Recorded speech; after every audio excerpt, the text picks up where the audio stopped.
Bacaan dari Nubuat Yunus.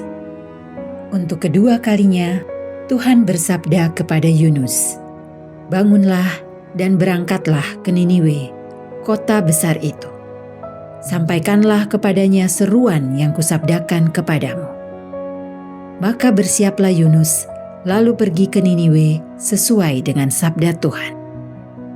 Niniwe adalah sebuah kota yang mengagumkan besarnya. 3 hari perjalanan luasnya. Mulailah Yunus masuk ke dalam kota itu, sehari perjalanan jauhnya, lalu berseru, 40 hari lagi, maka Niniwe akan ditunggang balikan.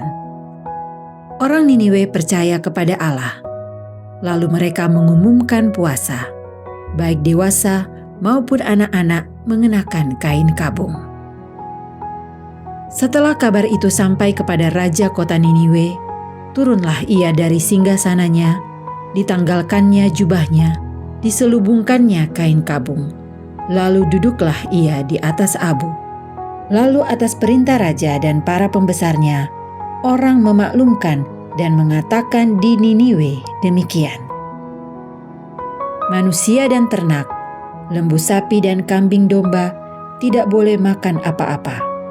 Tidak boleh makan rumput dan tidak boleh minum air. Haruslah semuanya, manusia dan ternak, berselubung kain kabung dan berseru dengan keras kepada Allah. Dan haruslah masing-masing berbalik dari tingkah lakunya yang jahat dan dari kekerasan yang dilakukannya. Siapa tahu mungkin Allah akan berbalik dan menyesal, serta berpaling dari murkanya yang bernyala-nyala itu, sehingga kita tidak binasa. Ketika Allah melihat perbuatan mereka itu, yakni bagaimana mereka berbalik dari tingkah lakunya yang jahat, maka menyesallah Allah atas malapetaka yang telah dirancangkannya terhadap mereka, dan ia pun tidak jadi melakukannya. Demikianlah sabda Tuhan. Syukur kepada Allah. Jika engkau mengingat-ingat kesalahan ya Tuhan, siapakah yang dapat tahan? Jika engkau mengingat-ingat kesalahan ya Tuhan, siapakah yang dapat tahan? Dari jurang yang dalam aku berseru kepadamu ya Tuhan. Tuhan, dengarkanlah suaraku.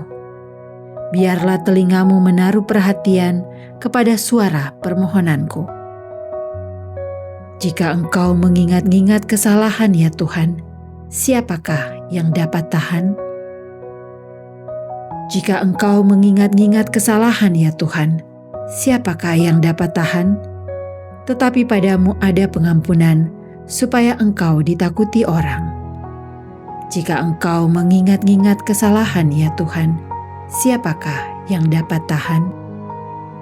Berharaplah kepada Tuhan, hai Israel, sebab pada Tuhan ada kasih setia, dan ia banyak kali mengadakan pembebasan. Dialah yang akan membebaskan Israel dari segala kesalahannya.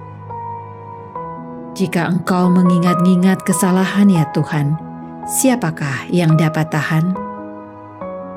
Injil Suci menurut Lukas. Dimuliakanlah Tuhan.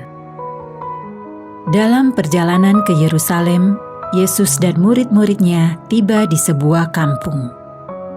Seorang wanita bernama Marta menerima dia di rumahnya. Wanita itu mempunyai seorang saudara yang bernama Maria.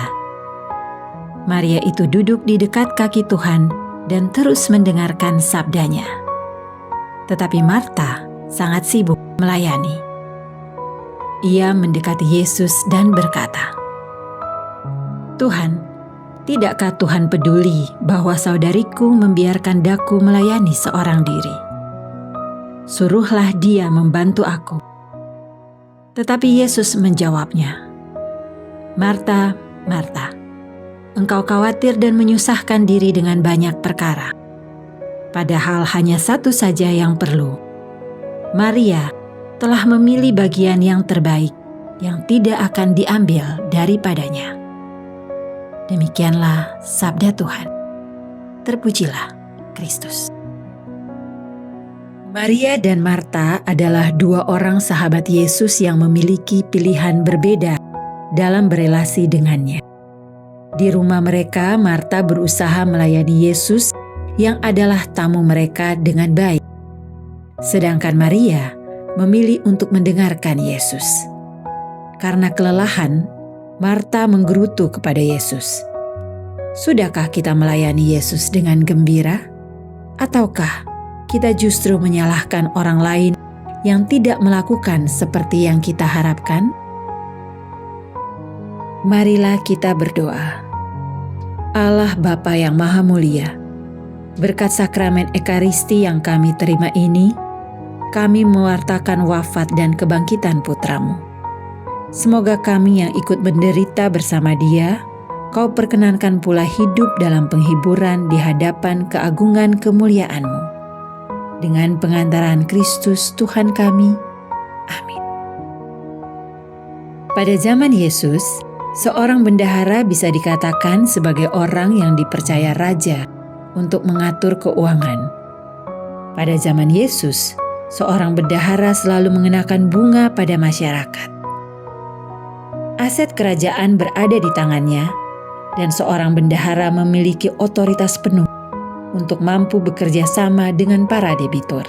Oleh karena itu, Yesus sangat mengecam pengenaan bunga terhadap masyarakat pada saat itu.